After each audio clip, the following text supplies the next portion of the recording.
Salut à tous, donc nous sommes sur la plage de San Pedrito au sud-ouest de la Basse-Californie, Mexique. Dans cette vidéo de fin de road trip aux États-Unis, en tout cas pour la première partie, où nous avons traversé les États-Unis d'est en ouest, donc de Baltimore, comme vous le savez presque tous, jusqu'à Los Angeles. Donc on va parler budget, on va parler eau grise, eau noire, alimentation, restaurant, la vie quotidienne, la sécurité, les routes, et puis nos ressentis sur ce pays qui nous a vraiment émerveillés. On ne s'attendait pas du tout à ça. Voilà, je ne veux pas être trop long. On voulait tous vous remercier d'être aussi fidèles, de vous être abonnés à notre chaîne, de la faire grandir. C'est un véritable plaisir de monter les vidéos pour vous. Voilà, donc n'hésitez pas à commenter encore une fois cette vidéo. Les prochaines seront au Nouveau-Mexique. Nous y serons pour 4 à 6 mois. Voilà, enfin, nous y sommes ici en ce moment. Voilà, je vous montre un tout petit peu le camp sur la Réunion de Français. On est 4 véhicules. Donc il y a 3 véhicules français et un véhicule québécois, notre petit Mathieu. Nous sommes là pour quelques jours. Allez, je vous laisse. Bonne vidéo. À bientôt. Ciao. Alors, nous sommes Damien et Martine, deux jeunes retraités qui avons tout lâché pour partir faire le tour du monde. Alors, notre itinéraire, ça c'est d'abord le continent américain. Donc, on a prévu de faire le continent américain sur 2-3 ans. En fait, on est arrivé à Baltimore. Normalement, on doit descendre jusqu'à Ushuaia, remonter le continent américain, retraverser les États-Unis et aller shipper à Halifax. Dans l'hypothèse où on ne vend pas notre véhicule ici sur le continent nord-américain, ce qui pourrait être une éventualité. Voilà, on n'en est pas là, on en est loin encore, mais on verra. Ça peut éviter aussi l'histoire des shipping. Pardon, il y a une voiture qui démarre. De shipper pour retourner en Europe et vendre le véhicule pour que les nouveaux acquéreurs reshippent dans l'autre sens. Et donc 2 shipping qui auraient pu être évités. D'ailleurs, pour répondre à la question de Manuela, oui, c'est une question qu'on se pose. Et il y a un site qui est très bien pour ça, c'est Véhicules autour du monde. Ouais, Véhicules autour du monde. Et il y a plein d'opportunités qui sont pas mal. Pour répondre à cette question, nous on partait vraiment sur un très long temps. Donc on avait besoin d'un véhicule qui est à notre image. Qu'on a préparé depuis plusieurs années, qu'on a testé. Après, pour les gens qui veulent simplement voyager sur une année, ouais, c'est intéressant une année, même 2 ans, c'est intéressant d'acheter un véhicule à distance. Voilà. Les locations aux États-Unis, on en reparlera, sont vraiment très chères. C'est très intéressant pour des petites durées. Mais dès qu'on va dépasser les 2-3 mois, ça devient hors de prix. Et voilà, c'est compliqué après au niveau des budgets. Martine, deuxième. Donc nous, pour le visa, on a demandé un visa B2, donc un visa qui est valable 10 ans, par tranche de 6 mois. On l'a eu sans problème, hein, un délai un peu long pour avoir le rendez-vous à l'ambassade. Il y avait le Covid. Oui, il y avait le Covid. Enfin, on sortait du Covid. Oui. Mais sinon, ils nous l'ont accordé sans problème. Ouais, on va dire 3300 assurance et... Oh, bah, parle tout le temps, quand je fais le clap de... Et taxe-toi à dire. Le réalisateur, quand il fait ça, on parle plus. Action. Alors, le shipping. Donc, nous avons shippé le véhicule d'Anvers à Baltimore avec la compagnie Seabridge. Le coût pour un véhicule comme le nôtre qui fait 5,90 de long sur 2,10 de large sur 2,90 de haut, à l'époque, je dis bien à l'époque, donc au mois de juillet 2022, nous avons payé avec la taxe portuaire de Baltimore 3 350 €. Voilà, et il y avait eu une surtaxe, donc elle est inclue pour le carburant, puisque le carburant à l'époque flambait. Et c'est assurance comprise. Voilà, c'est assurance comprise, c'est-à-dire si le bateau il est au fond, ce qui est arrivé malheureusement à des voyageurs, le véhicule est assuré à hauteur de ce qu'on a déclaré sur le site, donc de la valeur du véhicule. Martine, 54e. Martine, 55e. Alors pour l'assurance santé, on a choisi Chapka. Donc ça nous a coûté 2432 € pour un an pour nous deux.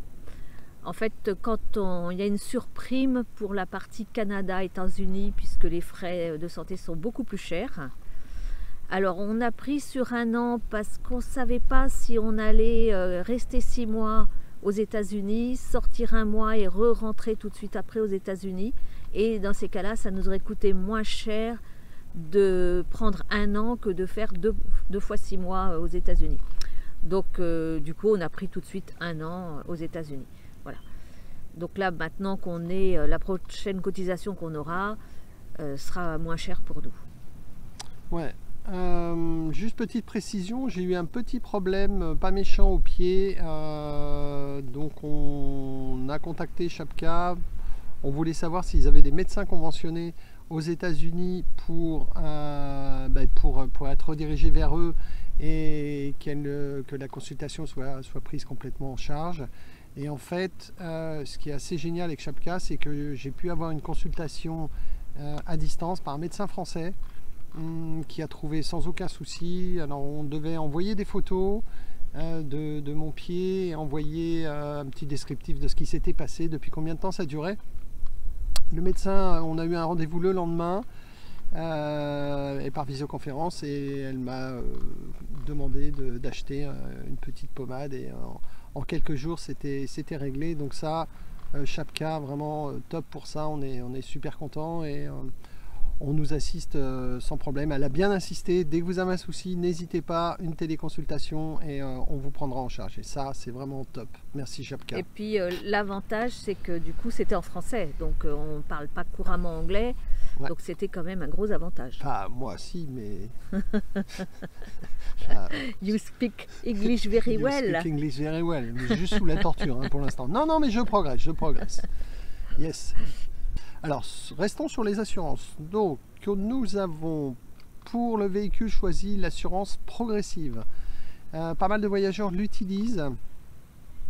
Nous, on a trouvé que c'était un compromis très intéressant. Donc, nous sommes assurés pour les États-Unis, Canada et le Mexique. Donc, pour notre véhicule, nous avons payé 816 €, je crois, pour l'année en tout risque. Donc pas la peine d'aller chercher, de courir après une assurance au Mexique qui est un peu cher, je trouve. Si vraiment vous comptez faire Canada, États-Unis, Mexique, ou États-Unis, Mexique, ou dans l'autre sens, progressif c'est très bien. Pour l'adresse, une adresse d'un Airbnb, une adresse d'un hôtel, aucun souci. Ils envoient des papiers à un moment.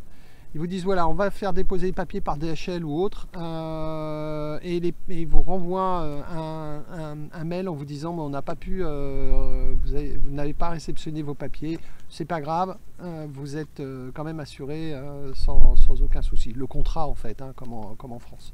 Voilà, mais ça pose pas de problème. Alors concernant l'hébergement, on a pratiquement toujours dormi en sauvage. On a juste pris 3 hébergements dans le parc national Big Ben parce que c'est un très très grand parc. Donc ça aurait été trop compliqué de ressortir tous les soirs. Ouais. Donc on a pris 2 nuits dans un campground, bon, très sommaire. Ça coûtait 16 $ la nuit. Et on a pris une nuit dans un pour dormir en sauvage, mais dans le parc national. Donc dans ces cas-là, il faut payer aussi. C'est sur des emplacements bien délimités. Là, c'était 10 $. Voilà. Ça, vous le verrez sur les premières vidéos qu'on a faites. On filme sur ce site voilà, qui était vraiment très sauvage et très sympa. Donc, mis à part ces 3 nuits-là où on était un petit peu obligé, on va dire, de prendre un hébergement, on a fait le choix à Las Vegas de prendre 2 nuits en hôtel. On aurait pu ne pas le faire. Hein. On est allé à l'hôtel Oyo. On pouvait stationner sur le parking parce qu'il n'y a pas de limitation de hauteur. Et des camping-caristes venaient dormir là sans aller à l'hôtel. Nous, on a choisi d'aller à l'hôtel pour... prendre une douche. Pas 2 voilà. douches, 3 douches même. Et puis avoir du wifi correct. Enfin voilà, ça nous a permis aussi de souffler un petit peu. Alors on a... Pardon. Mais mis à part ces nuits-là, on a toujours dormi en sauvage. Alors c'est très facile de trouver des hébergements dans les parcs nationaux. Donc les hébergements sont payants, à part dans la vallée de la mort où on a trouvé un campground gratuit. Sinon c'est payant, mais à l'entrée de chaque parc, dans un rayon de 10 km, il y a toujours une nationale forêt ou un BLM où on peut dormir sans problème. Et là, il y a plein de monde disséminé dans la forêt. Il y a des endroits où il faut respecter les endroits délimités et d'autres, comme au Grand Canyon, où tout le monde est un petit peu éparpillé dans la forêt. Donc c'est très bien. On choisit de se mettre vraiment très isolé ou pas trop loin des autres. C'est un choix.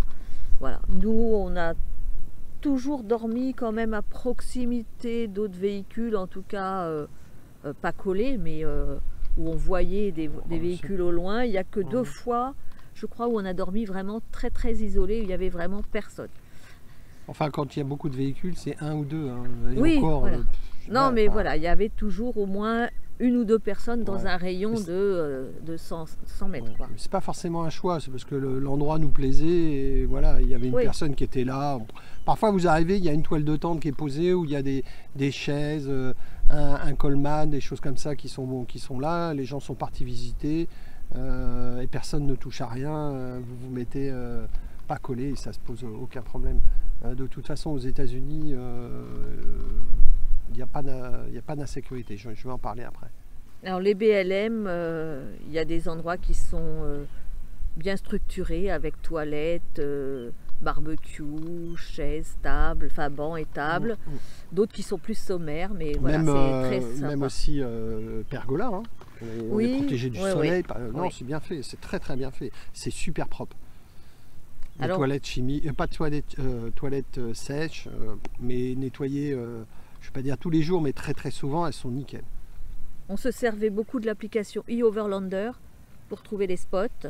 Park Fortnite est très peu développé aux États-Unis. Ils sont un peu embêtants par Fortnite, pardon, par Fortnite, mais franchement, mettre des spots sur eOverlander, ça va tout seul. Mettre des spots par Fortnite, très souvent, ah oui, mais vous avez un coffre qui est ouvert, on voit je sais pas quoi, une table, un machin, un truc. Enfin bon, je ne veux pas les critiquer, ils ont leur politique, ils font un peu ce qu'ils veulent, mais voilà, moi ça m'embête maintenant de mettre des spots par Fortnite parce que c'est pas du tout la même liberté qu'on peut avoir sur eOverlander. Et on est toujours un peu obligé de se batailler avec ça, donc bon. Voilà, chacun fait eOverlander est très bien. eOverlander c'est top. Il y a Campsite aussi qui est très bien. Le site internet est pardon entre guillemets pourri quoi. C'est moche comme tout. Mais par contre les spots sont vraiment très très bien. Oui, mais du coup on s'en est peu servi. On s'en est peu servi, mais c'est une roue de secours. Voilà, et qui est pratique parce qu'il y a vraiment des beaux spots qu'on n'a pas forcément sur eOverlander. En tout cas pas tous.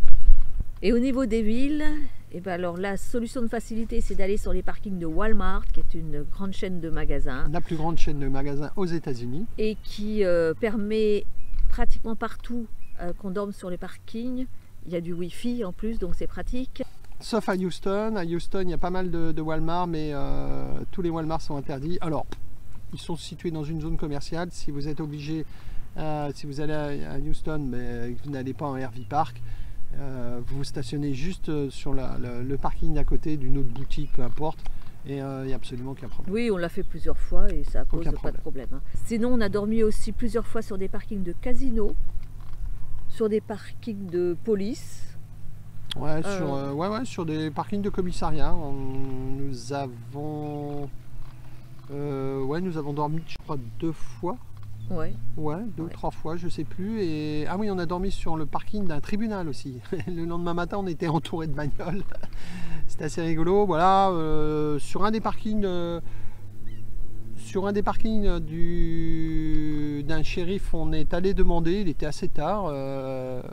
Au policier de garde, il nous a dit oui, il n'y a aucun problème. Donc, on ne trouvait pas d'emplacement qui était génial. Il était tard. Voilà, donc on a décidé de faire ça et ça n'a posé aucun problème. Et tout ça avec le sourire. Le plus compliqué, ça a été à Los Angeles. Donc là, on arrive à trouver quand même quelques places dans des rues résidentielles. Il faut juste se méfier. Il y a des jours avec des heures pour nettoyer les trottoirs. Donc il faut éviter ce jour-là. Ouais. En général, c'est sur 4 heures. Ouais, voilà. De 8 à 11 heures. Une fois que l'heure est passée, si la balayeuse n'est pas passée, vous vous remettez à cet endroit-là. Mais elle passe de toute façon et ça pose aucun problème. Mais on avait trouvé, un stationnement. On est resté 3 jours de suite dans une rue vraiment très calme vers Santa Monica. Et voilà. Ouais, mais on va dire que c'est plus compliqué. Hein. Il faut rester discret, tout simplement. Puis après, on est allé sur une plage, le long d'une plage à Torrance, qui est la grande banlieue de Los Angeles. Hein. Il faut savoir que Los Angeles fait plus de 100 km de long. Donc on est allé là, et là c'était assez génial, ouais, sans problème.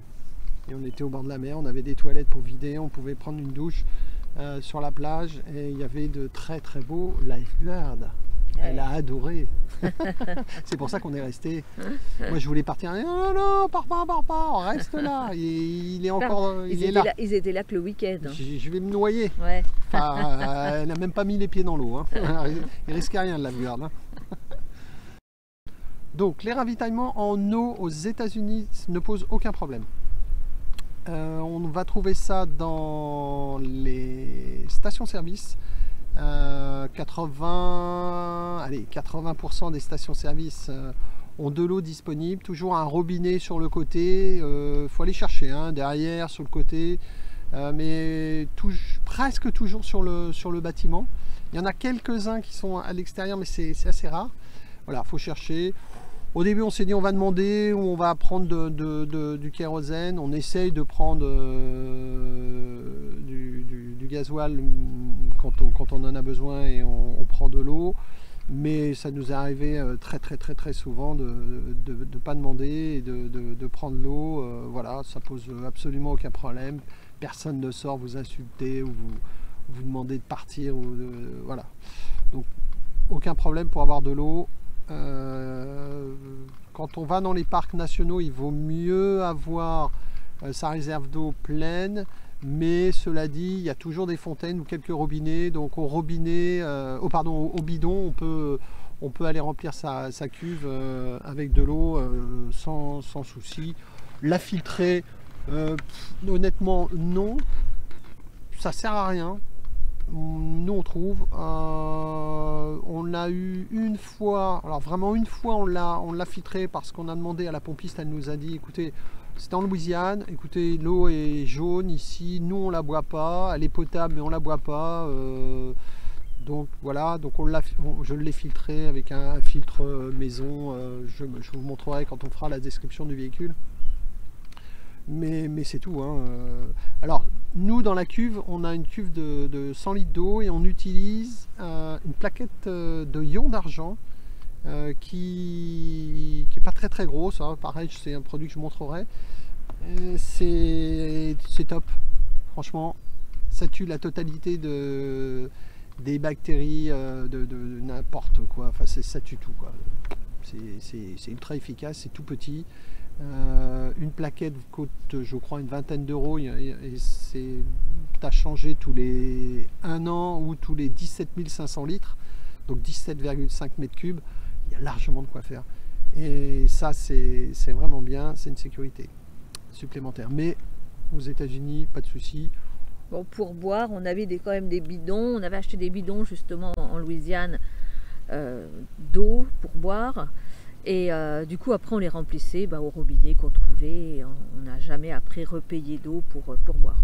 Pour le chauffage, donc chauffage gasoil de marque Eberbacher, concurrent direct de Webasto. C'est le même produit, ça fonctionne aussi bien.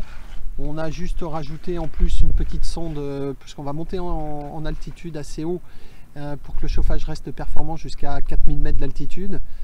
Après, ça ne veut pas dire qu'il ne va pas marcher, mais il va dégrader de 10% je crois par 1000 mètres d'altitude montée. Donc pour ainsi dire rien du tout vu la capacité à chauffer de ce produit là. Le coût du gasoil, du chauffage au gasoil, 37 $. Voilà, sur les 5 mois et demi, pour ainsi dire rien du tout. Y compris dans les parcs où on a eu des températures négatives et on avait des températures proches du zéro la journée. Donc ça, franchement, ça nous a rien coûté. Alors pour la cuisson, on a deux moyens de cuisson. On a du gaz et de l'essence. Donc le gaz, c'est un deux feux qu'on a dans le camping-car. Très facile aussi de trouver à recharger le gaz. Au début, on a un petit peu galéré. En fait, on s'est aperçu que dans beaucoup de parcs à Hervy, il y avait tous les on parcs, pouvait recharger. Quasiment tous. Ouais. On pouvait recharger le gaz. Ouais. Et on a aussi un Coleman, donc qui marche à l'essence et qui est très pratique aussi pour économiser le gaz. Il fonctionne à l'essence. Il fonctionne à l'essence. Voilà. C'est embêtant de suivre avec la casserole pour voir, viens ici, que je puisse cuire ma. Non, je déconne. Des petits rigolos, ouais. Donc pareil, un budget très limité, ça nous a coûté 30 $ en gaz et 17 $ en gasoil. Ouais. En essence, pardon, en essence. Ouais. Donc ce qui veut dire rien du tout, quoi. Le Coleman, c'est un super produit. De toute façon, tous les Américains en ont. Ils ont ou un feu ou deux feux, mais ils en ont quasiment tous. Évidemment, l'essence ici, elle est reine. On trouve de l'essence partout. Et c'est ultra efficace. Et ça évite de faire la cuisine quand on peut, évidemment, dans le véhicule. C'est quand même intéressant pour ne pas graisser les cuisines. Alors, pour le Wi-Fi, nous avons gardé nos deux forfaits free, les forfaits à 19,99 qui nous ont permis d'avoir 25 Go de data chacun, donc 50 Go, donc on faisait le mois sans aucun problème avec. Si on avait besoin, si vous n'avez pas ce type de forfait, on peut trouver du Wi-Fi un peu partout aux États-Unis, alors chez Walmart bien évidemment. Alors faut pas s'attendre à faire du streaming, parfois ils ont un très bon réseau Wi-Fi, mais très souvent c'est très correct, voilà, pour du WhatsApp, pour aller un petit peu sur internet. Par contre pour balancer des vidéos sur YouTube, là c'est compliqué. On a aussi des Burger King, ça fonctionne très bien chez eux, très bien même. Là on peut balancer de la vidéo, chez Taco Bell aussi. Taco Bell pas mal. En plus il n'y a jamais personne, donc les gens font beaucoup de ventes à emporter, donc on est tranquille. Et après il y a peut-être plein d'autres endroits qu'on n'a pas testé. Voilà, nous ce qu'on a utilisé c'est ça. Une petite astuce chez Walmart, j'ai remarqué que quand on se met pas en face du magasin, mais quand on se met sur le côté, sur l'un des deux côtés du magasin, à côté des pick-up ou autres, pick-up c'est-à-dire ils viennent chercher leur commande, le réseau fonctionne beaucoup mieux. Voilà, est-ce que les bandes sont plus puissantes, est-ce qu'elles sont moins utilisées, c'est possible aussi. Voilà, donc ça c'est une petite astuce. Et on en trouvait aussi dans les bibliothèques. Et il y avait même parfois des ordinateurs à porter pour ceux qui en avaient la nécessité.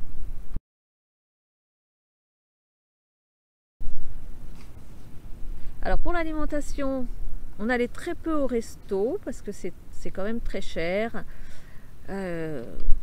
il y a en plus toujours la TVA en plus, il faut donner le pourboire en plus. Donc si nous allions au resto, c'était dans des fast-food. Il y en a énormément, nous on n'en a pas fait beaucoup. On a fait quelques chaînes qu'on aimait bien, alors sur Los Angeles, In-N-Out qui est vraiment pas chère du tout et très bonne. Et puis sinon une chaîne qu'on avait bien aimée, on connaissait, c'était Johnny Rocket, et une qu'on a beaucoup aimée, qu'on a découvert, c'est Texas Roadhouse. Ça c'est bien. Ouais, avec des hamburgers vraiment très bons, où ils vous demandent la cuisson de votre viande. Ouais.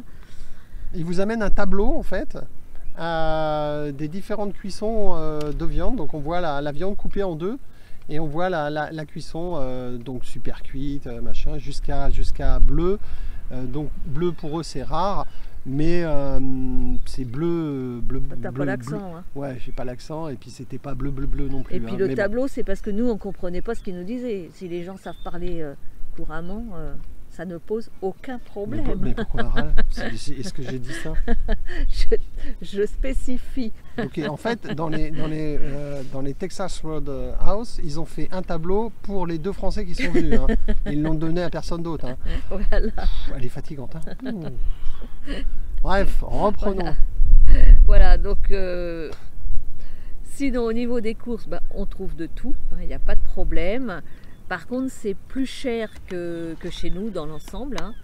L'avantage, c'est que ça nous a permis de maigrir, parce que du coup, on a changé nos habitudes alimentaires.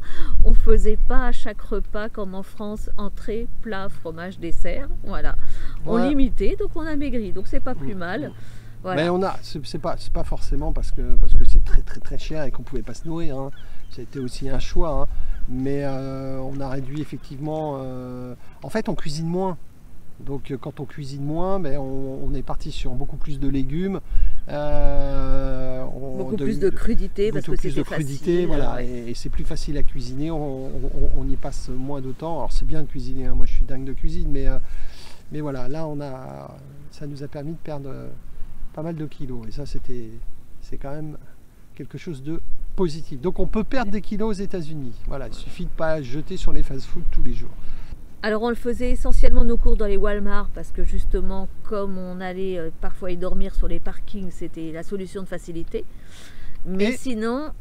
Et, je te coupe, et on utilise, comme tous les voyageurs font, quand ils vont chez Walmart, on utilise les restrooms, c'est-à-dire les toilettes. Ça évite de remplir les cassettes trop vite, surtout quand on est dans des endroits où on sait qu'on va passer sur un Walmart la nuit. Voilà, donc c'est une petite astuce qu'on a découvert aussi. Dans tous les supermarchés, dans pratiquement tous les magasins aux États-Unis, les grandes enseignes, même les magasins de bricolage, il y a des toilettes publiques. Donc ça c'est top. Et sinon, il y a beaucoup de magasins, il ne faut pas hésiter à prendre aussi leur carte de fidélité, comme City Market, Safeway, voilà, parce qu'il y a vraiment des grosses réductions avec la carte. Alors, un magasin qui est super, qu'on a trouvé à la fin de notre périple, dommage, mais on en a un petit peu profité, c'est Trader Joe. Ça, c'est vraiment extraordinaire. On en a parlé avec d'autres voyageurs, on en a parlé avec des Français. Un petit coucou à Annie et Jean-Loup qui vivent aux États-Unis depuis 40 ans, qui nous ont dit oui, Trader Joe on connaît, c'est très bien. Voilà, donc si vous trouvez du Trader Joe, allez-y, les produits sont top. Voilà, sont de la qualité, sont au-dessus de Walmart, sont entre Walmart et Safeway, Safeway elle est encore un petit peu plus haut de gamme, mais les prix sont très intéressants, vraiment. Et il y avait Bargain Market aussi, qui est un magasin qui vend à prix sacrifié, donc ils vous mettent à chaque fois le prix et le prix que vous l'auriez trouvé dans un autre magasin. Ouais. On l'a trouvé que dans l'Ouest, je ne sais pas si on l'a découvert par hasard. On ne sait pas s'il y en avait d'autres à l'Est. Voilà. Et à chercher. Mais c'était vraiment très bien aussi. Ouais, si vous arrivez dans ce coin-là, à chercher. Oui. Et puis sinon, un magasin qu'on faisait aussi régulièrement, c'est Dollar Tree. Parce que déjà, pareil, ils ont des prix très très intéressants. Beaucoup d'articles à 1,25 €. C'est un petit peu le genre la foire fouille, mais avec un petit rayon alimentation. Et surtout, nous, on y allait pour acheter notre lait. Parce que le lait en grande surface, c'est pratiquement que au rayon frais. Ça Mais s'est du garé coup, en fait. et on a même eu une fois une bouteille dans le frigo qui n'était pas ouverte, la date de péremption non passée qui a explosé dans le frigo. Donc nous, on allait à Dollar Tree parce que dans ce magasin-là, on trouve du lait UHT en brique comme nous on a l'habitude. Et c'est vrai que c'était beaucoup plus pratique. Ouais. Surtout qu'on fait du kéfir, de lait. Donc on a besoin de lait. Oui. Et voilà, et ça nous a sauvés. Alors pour les eaux grises, donc les eaux grises, vous avez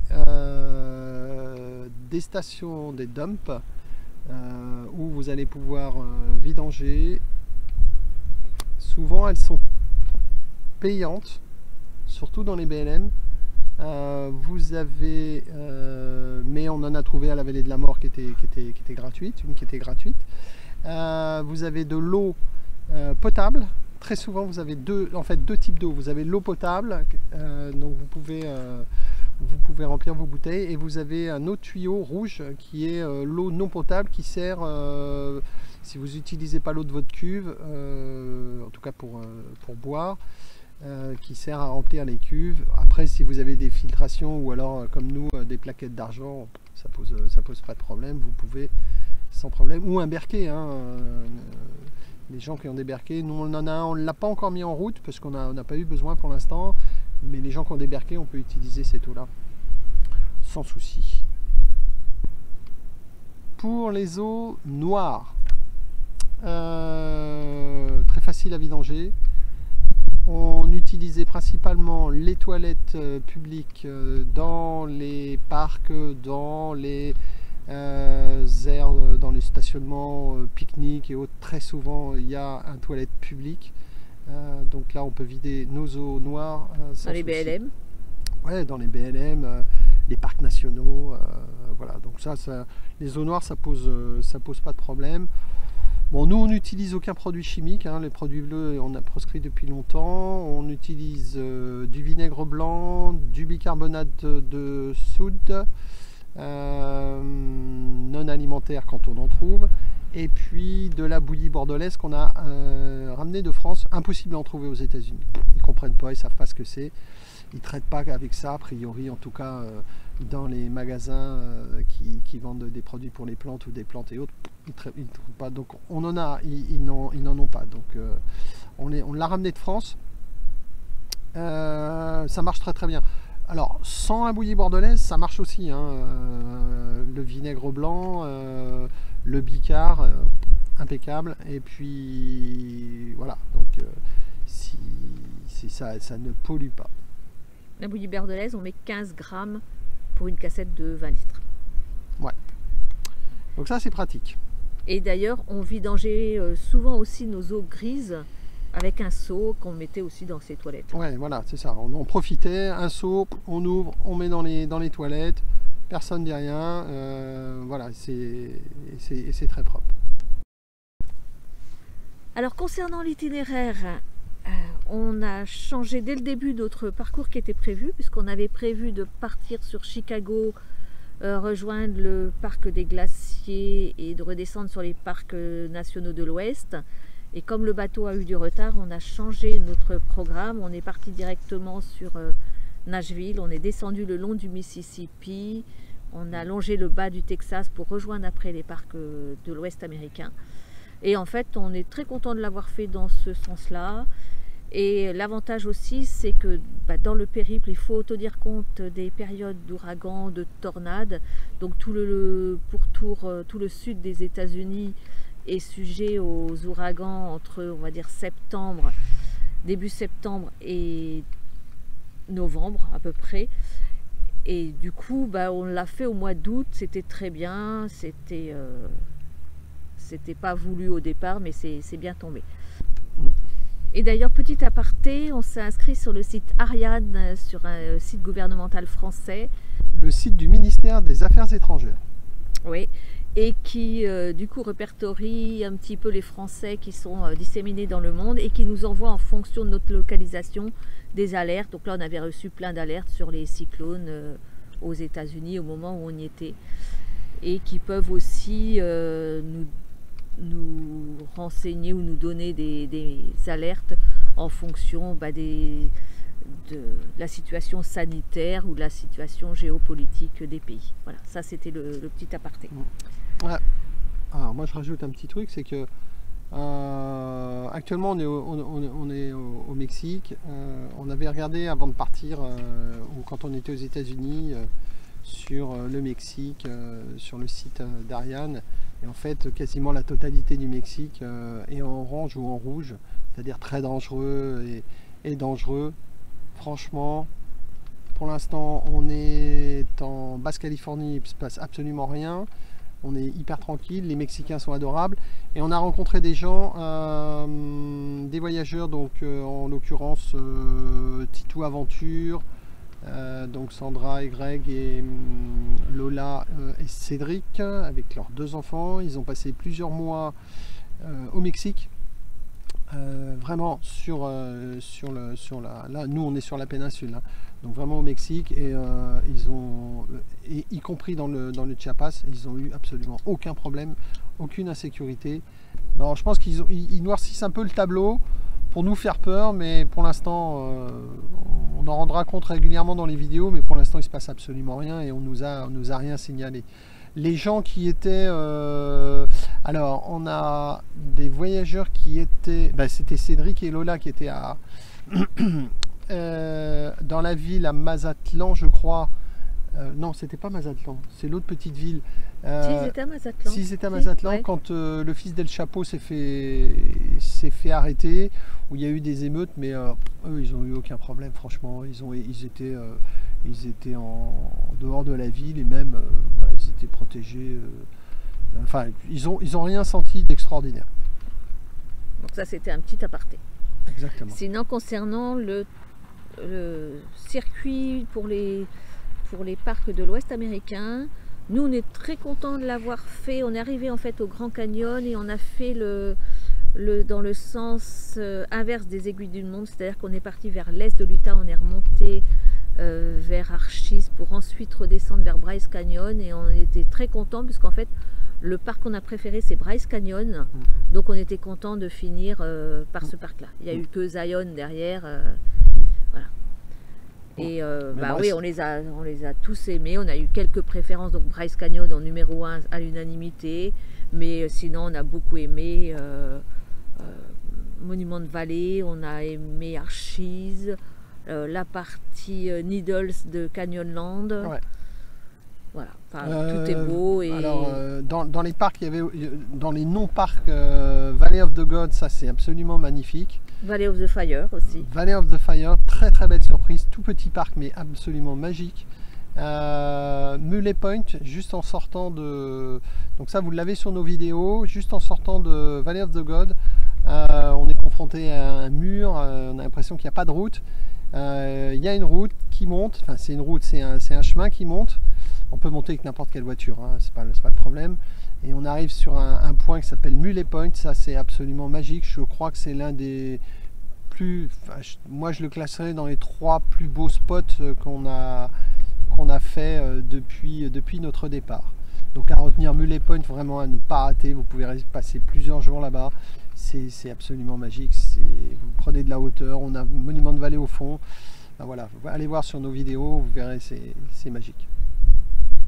Mais tout est beau et franchement l'Ouest américain c'est une féerie, même entre chaque parc les paysages sont vraiment époustouflants, et c'est très très beau. On comprend que les gens qui viennent que pour 3 semaines aillent dans ce coin là, parce que franchement c'est magnifique.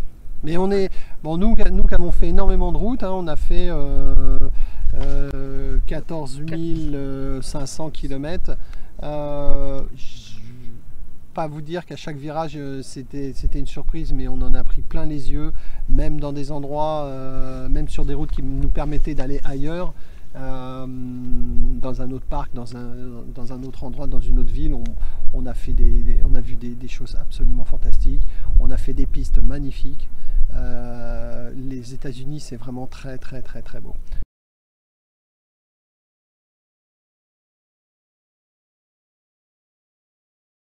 La sécurité aux États-Unis. On arrive avec des a priori, on arrive avec ce qu'on pense des États-Unis, ce qu'on nous a dit, attention, il faut faire attention, c'est dangereux, ils sont tous armés, il y a des tueries, des machins, des trucs. Je vais vous dire qu'on est beaucoup plus en sécurité qu'en France. Ça c'est indéniable, c'est assez impressionnant. La gentillesse,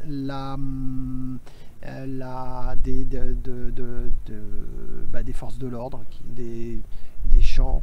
On ne s'est jamais senti en insécurité. En fait, nous et tous les voyageurs qu'on a rencontrés, nous nous sentons absolument totalement en sécurité aux États-Unis, que ce soit en pleine nature, que ce soit dans les villes. On ne s'est vraiment jamais senti en insécurité. Sur la route, c'est exactement la même chose, les gens sont très courtois. Aux États-Unis, très souvent, vous pouvez tourner au feu rouge, vous pouvez tourner à droite, pas en marquant un stop, mais en tout cas en regardant si vous gênez les voitures qui arrivent de la gauche. Moi, je ne le faisais pas, en tout cas, je l'ai fait que très très peu de fois. Des voitures s'accumulent derrière nous et les gens sont patients. Les gens attendent, les gens ne klaxonnent pas, ne vous insultent pas, voilà, et ça c'est vraiment, franchement, c'est vraiment très agréable. On se sent pas oppressé et vraiment en toute sécurité. Si vous vous arrêtez faire une photo sur un chemin, vous êtes sur une piste, vous vous arrêtez, une voiture arrive, les voitures sont rares, elles arrivent, les gens vont s'arrêter, vont vous demander d'où vous venez, si tout se passe bien. En premier, si tout se passe bien, si vous êtes en panne ou autre, et d'où vous venez, un petit coucou, et ils s'en vont. Voilà, ça se passe bien. Des gens nous ont même donné leur numéro de téléphone en nous disant voilà, de tel endroit à tel endroit. Donc un monsieur par exemple de la Nouvelle-Orléans jusqu'à Memphis, si vous avez le moindre problème mécanique ou autre, je vous donne mon numéro, vous appelez et je vous aiderai sans souci. On l'a eu plusieurs fois et c'est vraiment très très agréable. Donc les États-Unis, pour nous, on n'a vu aucune violence. On a fait des transports en commun, dont à Los Angeles, qui est une ville très particulière, beaucoup de pauvreté, il y a beaucoup de SDF. Et on a une petite scène où deux SDF sont rentrés dans le tram. Ils étaient drogués, hein. De toute façon ils étaient vraiment ailleurs. Il y en a un qui s'est énervé énormément, il a tapé sur les parois et autres. Et ce qui est très très étonnant, c'est que donc les gens, voilà, nous on s'est dit, il était juste à côté de nous en plus, on s'est dit oh là là, ça peut mal tourner, on va sortir à la prochaine station. C'était compliqué, et en fait il a fait tomber quelque chose par terre au pied de Martine. Il s'est approché d'elle, il l'a ramassé et il lui a demandé pardon, et tout de suite après il est reparti dans ses délires. Donc moi j'ai jamais vu ça, hein. Franchement j'ai jamais vu ça. Ils sont sortis de la station d'après sans esclandre, sans avoir touché qui que ce soit et insulté surtout qui que ce soit. Et la station d'après, les policiers sont rentrés puisqu'il y a des caméras partout. Les policiers sont rentrés, ils ont regardé, ils n'étaient plus là, ils sont repartis. Voilà, donc c'est le seul moment où on a eu un petit frisson, mais le gars était dans son délire et violent, mais violent avec lui-même et pas avec les passagers. Et voilà, donc ça a été bien. Donc pas de problème de sécurité aux États-Unis, en tout cas de tout ce qu'on a fait et des mois qu'on a passé là, aucun souci. Vous pouvez laisser votre véhicule ouvert, personne ne rentrera dans votre véhicule. Mais quand je dis personne, c'est personne quoi. Il n'y a personne qui tourne sur les parkings. Enfin, on vous dit pas fermez tout votre véhicule et autres. On vous conseille parfois à certains endroits, mais nous on l'a laissé plusieurs fois ouvert et je pense que comme la répression est très importante, c'est très dissuasif. Ouais, beaucoup de répression, pardon, pas beaucoup de répression. Les gens sont condamnés très vite, ça coûte très cher aux États-Unis, donc personne ne touche à personne et personne ne va voler quoi que ce soit. On le voit dans les parcs, les gens laissent leurs affaires, sans surveillance, ils partent une journée entière. Ça pose aucun problème.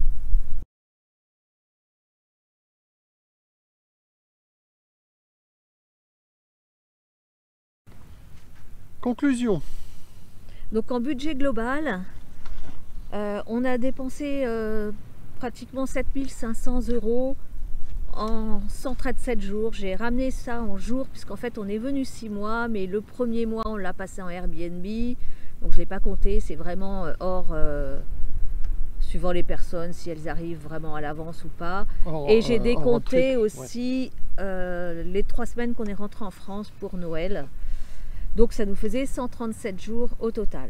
Et ce prix-là n'inclut pas, pareil, le shipping et les assurances, puisqu'en fonction des personnes, vous n'allez pas forcément avoir et du véhicule, et du véhicule le même budget. C'est vraiment le prix qu'on a dépensé là-bas sur place. Donc notre dépense numéro 1, ça a été le gasoil, qui a représenté 31% de notre budget. On a un véhicule qui consomme à peine 12 litres au 100. Voilà. Donc ça, c'est bien. On a fait 14 560 km là, en 5 mois. Et donc c'était vraiment notre principale dépense.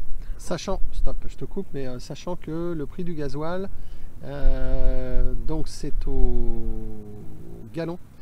Aux États-Unis, on l'a payé entre 4,19 je crois et 5,79, non 5,80 quand il y a eu la grosse augmentation, ce qui équivaut à entre 1 euro... 1,10 et 1,54. Voilà, 1,10 et 1,54 au avec litre. Une moyenne de à peu près 1,37 en général. Ouais, c'est ça. Ouais. Donc un peu moins cher qu'en France. Voilà. Notre dépense numéro 2, ça a été l'alimentation, 29%. Ouais. Voilà. Et puis après, les restos, 10%. Et les visites, 9%. On n'a pas fait beaucoup de musées, c'est pas trop notre truc. Et un truc à prendre, c'est le pass pour visiter les parcs nationaux. Ça coûte 80 $ pour 1 an pour le véhicule et les 2 personnes. Donc ça, c'est vraiment très très intéressant puisque chaque parc coûte à peu près entre 25 et 30 $. Donc là, 80 $, nous on en a fait 11 ou 12, je sais plus, donc c'est très vite amorti. Et dedans, évidemment, j'ai pas compté nos 2 tours en hélico parce que pareil, c'est vraiment des extras que nous on a choisi de faire, mais qui n'étaient pas indispensables. Voilà. Alors, si vous louez un véhicule aux États-Unis, les véhicules seront en essence à 99%. Et l'essence, c'est 1 $ le gallon moins cher que le gasoil, toujours 1 $, 1,10 $, voilà, mais on comptait 1 $ de moins. Les consommations, on va aller sur un tout petit véhicule essence, il va consommer 12-13 litres, et un véhicule plus important ou un camper comme le nôtre, on est plus sur du 20-25 litres, au moins 20 litres, hein, voilà, si on fait pas de piste, évidemment. Et au niveau de l'entretien, on était à peu près à 6,3%, donc ça correspond un petit peu à tout ce qu'on peut acheter. De la colle, on a acheté de l'huile pour la vidange, on a acheté du scotch américain, plein de petits, plein de petites choses. On n'a pas compté pareil dedans les pneus, puisqu'en fait c'était prévu qu'on le fasse, on devait le faire en France, et puis en fait on a retardé pour le faire aux États-Unis, mais on ne l'a pas compté dans l'entretien normal du véhicule. Voilà. Ouais. Là c'est bon, on a fait le tour. Et l'hébergement? Oui, oui. L'hébergement, du coup, comme on a très peu dépensé, ça fait 3,4% de notre dépense. Donc c'est vraiment très peu. Ouais. L'hôtel de Las Vegas nous a coûté 220. Alors c'était 150 $ pour les 2 nuits. Ouais. Et nous, on avait pris l'option petit déjeuner. Donc ça nous a augmenté pratiquement de... je sais plus, 70$, un truc comme ça. Qui n'en Et est... franchement, on n'aurait pas dû d'ailleurs, parce Ouais. que c'était pas terrible. C'était pas un vrai petit déjeuner, donc à proscrire. En fait, c'est une assiette de charcuterie avec des œufs brouillés, des machins, mais pas de café, pas de thé, rien du tout. Ça, c'est en supplément. Donc, c'est pas très intéressant. Ouais. Mais il faut le savoir parce que nous, on s'est fait avoir. Nous espérons que cette vidéo vous a été très utile, qu'on n'a pas été trop long.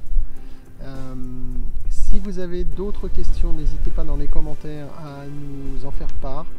On y répondra bien sûr avec grand plaisir. Nous vous remercions tous de nous suivre. Cela vraiment nous encourage à continuer à vous faire découvrir les pays qu'on traverse, les gens qu'on rencontre et à vous faire voyager avec nous. Dans les prochaines vidéos, on va vous faire découvrir la péninsule de Baja, la péninsule de Basse-Californie, qui ne représente pas réellement le vrai Mexique puisque c'est très américanisé. Beaucoup de gens de l'Ouest américain et beaucoup de Canadiens surtout viennent passer l'hiver ici pour fuir l'hiver de chez eux. Et c'est vraiment très sympa, il y a des très beaux paysages, là on est dans la période de reproduction des baleines, donc on espère en voir quelques-unes, on vous montrera tout ça dans les prochaines vidéos. Allez, ciao! À bientôt, ciao ciao!